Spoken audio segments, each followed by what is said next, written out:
Welcome to Buzz Around the Globe, Weekend Edition. I am your host Jai. The Kremlin has exited a major agreement that ensured safe and secure passage to ships that carried grain to other parts of the world via Black Sea. This deal to facilitate Ukraine grain exports was designed to avoid food shortages in vulnerable countries. It was called off hours after drones struck the only bridge connecting Russia's mainland to the annexed Crimea Peninsula. President Vladimir Putin vowed to retaliate, but it seems that retaliation came in form of banning civilian ships involved in grain exports. Although designed for vulnerable countries prone to food shortages, like some countries in Africa, according to data from the JCC, China and Turkey are the main beneficiaries of the grain shipments as well as developed economies. It can't be denied though that the deal has helped the World Food Programme bring relief to countries facing critical food shortages such as Afghanistan, Sudan and Yemen. The deal has caused global food prices to fall by 11.6% according to the UN Food Price Index. Let's try and understand what was this grain deal. The grain deal between Russia and Ukraine was agreed a year ago in Istanbul and brokered by the UN and Turkey with the aim of releasing Ukrainian grain into global market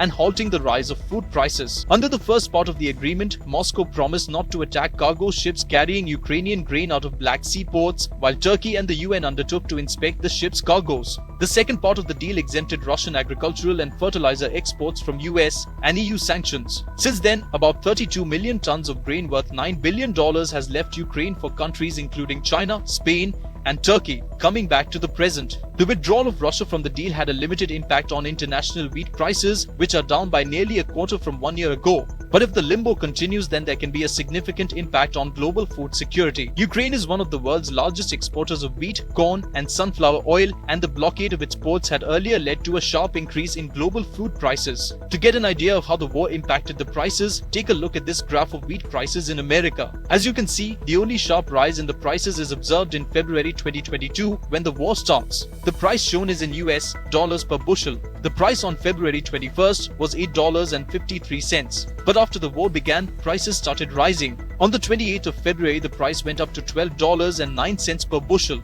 With Russia now withdrawing from the deal, it is likely that these prices might rise again, making it even more difficult for people in developing countries to afford food. The current price of wheat as of July 19, 2023 is almost $8 per bushel, but it has already started showing an upward trend, even in America. The withdrawal from the deal could also lead to a shortage of food in some countries. Ukraine's grain exports are essential for many countries in Africa and the Middle East, and if these exports are disrupted, it could lead to food shortages and even famine in these countries. The impact of Russia's actions on global food security is still unfolding, but it is clear that they will have a significant impact. The world must act now to find ways to mitigate the impact of these actions and to ensure that people in developing countries have access to the food they need. Do tell us what you think about this video in the comments section, and for more news updates, subscribe to India Today.